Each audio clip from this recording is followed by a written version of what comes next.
O governo de Michel Temer promete criar uma reforma para conter a crise na Previdência Social, que tem rombo de quase 150 bilhões de reais. Uma das propostas do presidente é alterar a idade mínima para se aposentar a 65 anos, tanto para homens quanto para mulheres. Essa questão está preocupando a nossa população e eu estou aqui com o nosso professor da USP de Finanças, José Roberto Savoia, para discutir um pouco mais sobre o assunto. Professor, seja muito bem-vindo ao nosso programa. Muito obrigado pelo convite, é um prazer estar aqui. Mas antes, vamos ver a matéria de Tawane Catan. Você já ouviu falar em Previdência Social? Já leu a respeito desse assunto? Um campo tão importante para a economia brasileira tem que ser discutido.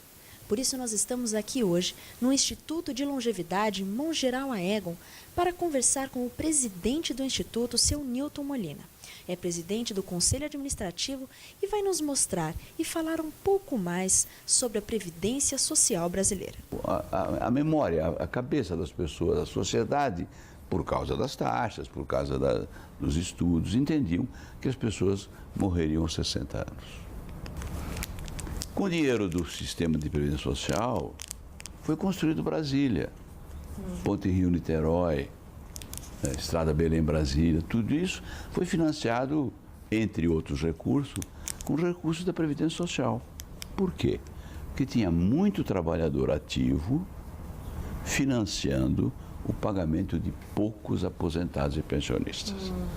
Esta história é a história da Previdência Social no mundo. Precisamos reformular a Previdência. O que significa reformular a Previdência? Aceitar as evidências. As pessoas não estão mais morrendo aos 60 anos, estão morrendo aos 90 anos. E fica a pergunta, quem paga essa conta? Professor, e eu te passo essa pergunta. Quem paga essa conta? Na verdade, quem paga essa conta é quem está na ativa. São todos os trabalhadores que contribuem para a Previdência e nós temos cerca de 30% de trabalhadores que não contribuem para a Previdência. Logo, aqueles que trabalham têm um ônus maior. Além disso, outros benefícios que são considerados assistenciais ou um misto entre previdência e assistencial, eles são financiados pelo Tesouro. E aí são os contribuintes que vão pagar, todos aqueles que pagam imposto. Só um detalhe, quem são esses trabalhadores que não contribuem? Hoje em dia, nós temos os informais, aquelas pessoas que preferem não contribuir para o INSS e, aparentemente, aumentar a sua renda. Acontece que isso é fictício, porque essas pessoas, depois, lá na frente, vão precisar da cobertura previdenciária, mas, infelizmente, não fizeram. Professor, só para esclarecer ao nosso telespectador que não entende muito bem da situação, como que funciona o nosso sistema de previdência social hoje e por que esse sistema entrou em crise? Bom, o nosso sistema, ele é baseado naquelas pessoas que trabalham e contribuem para a Previdência. Elas pagam o benefício daquelas que estão ou aposentadas ou que são pensionistas. Este sistema entrou em colapso porque no Brasil as pessoas estão vivendo mais, nós temos um número menor de pessoas que entrará no mercado de trabalho a partir de 2030 e nós gastamos muito com Previdência. No Brasil, nós gastamos quase 13% do nosso PIB com Previdência, enquanto que países semelhantes ao Brasil deveriam gastar ou gastam cerca de 6%, 7%. Comparando com países considerados velhos, como por exemplo a Suíça e a Alemanha, então a gente tem uma sobrecarga maior que esses países na Previdência, é isso? É verdade, você pegou dois exemplos bons. São países que têm o dobro de pessoas idosas, pessoas com mais de 65 anos, mas que gastam praticamente a mesma coisa que o Brasil em termos de PIB. Ou seja, o Brasil gasta como se fosse um país com muitos idosos, com mais de 20% da sua população idosa. Só que a população idosa no Brasil, ela é da ordem de 11%. Então, o nosso gasto é desproporcional. E por que a gente tem esse custo tão grande? Em primeiro lugar, porque o Brasil fez uma escolha, há cerca de 20 e poucos anos atrás, de ser muito generoso com a sua previdência. E nós fizemos isso, nós aumentamos muito os benefícios, o valor do benefício, indexando-os ao salário mínimo, eles eram indexados à inflação antes, e nós também produzimos regras generosas de aposentadoria para os trabalhadores do setor público. Então, no setor público, nós temos aposentadorias altas, que muitas vezes elas se tornam integrais, ou seja, a pessoa se aposenta com o mesmo valor da ativa, né, e são corrigidas por valores que os ativos recebem. Então, nós criamos dois sistemas extremamente caros. Sim. Vamos ao nosso intervalo comercial agora e voltamos em breve. Amplie seus conhecimentos. Faça pós-graduação no Mackenzie.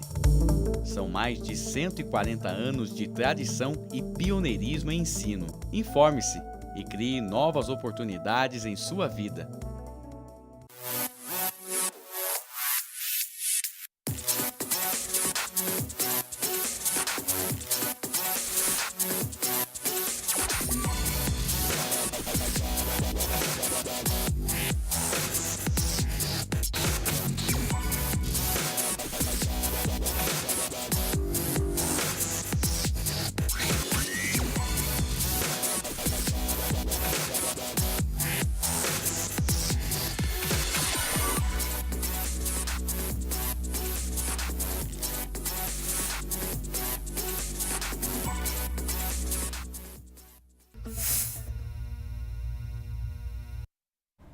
Voltamos ao nosso intervalo. Eu estou aqui no estúdio com o professor José Roberto Savoia, de Finanças da USP. Nós estamos conversando sobre o tema Previdência Social.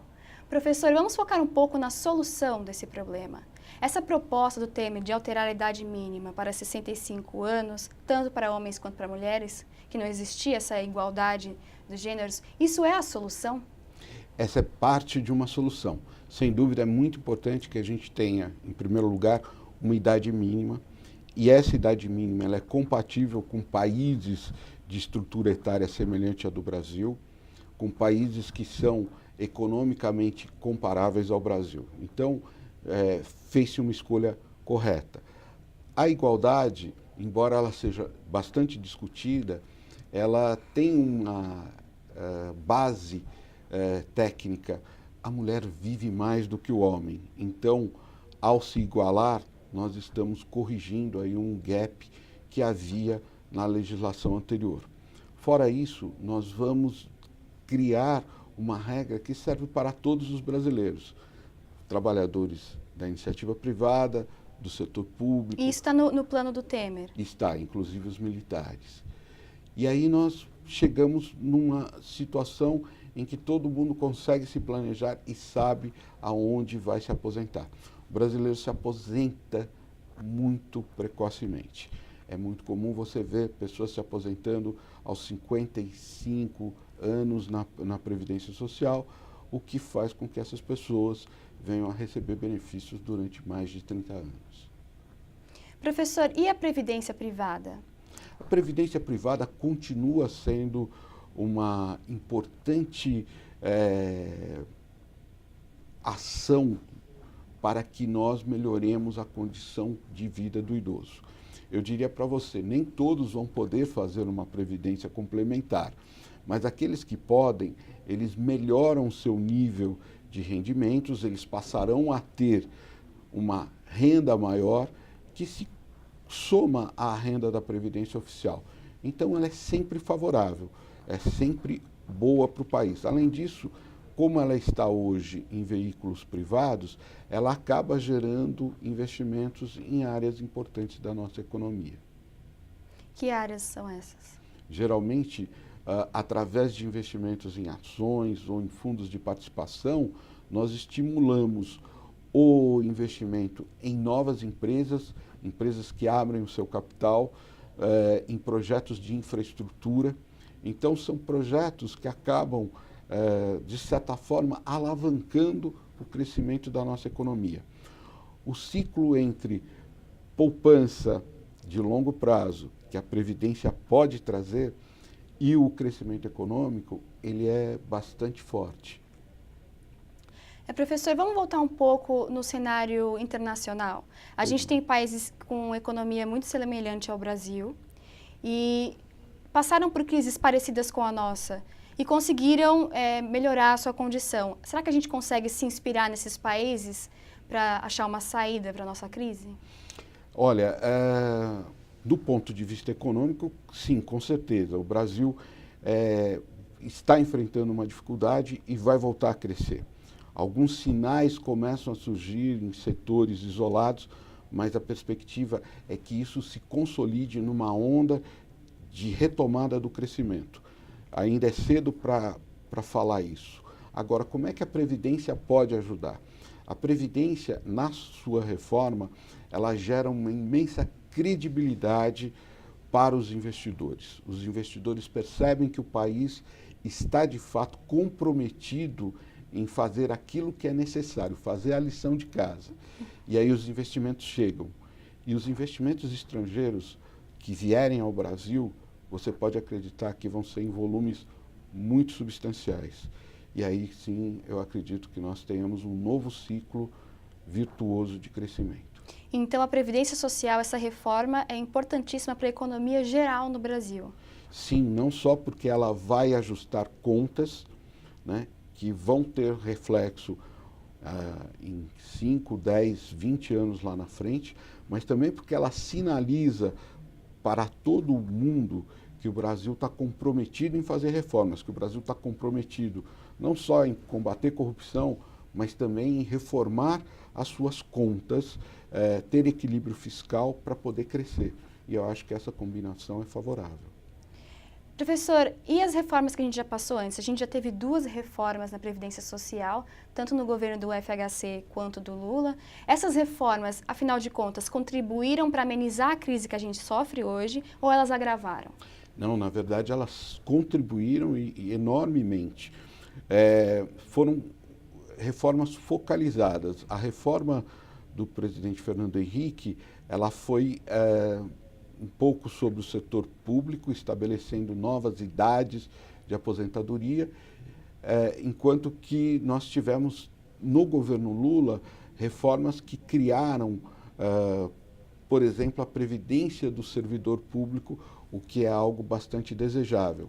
Outras medidas foram adotadas também, acabou-se com privilégios que eram antigos e que não caberiam mais dentro da nossa realidade. Então, essas reformas, elas foram um passo importante para produzir a conscientização para esta grande reforma que nós teremos agora. É importante frisar que nos países desenvolvidos, a cada 10 anos, a Previdência sofre algum ajuste, porque isso é inevitável, está mudando o padrão de trabalho, está mudando a demografia, e a economia também se altera, então isso tudo precisa ficar refletido na nossa Previdência. Professor, infelizmente a gente vai ter que finalizar esse programa. Muito obrigada a você que nos acompanhou até aqui e até a próxima. Professor, muito obrigada pelas suas informações. Foi um prazer, muito obrigado.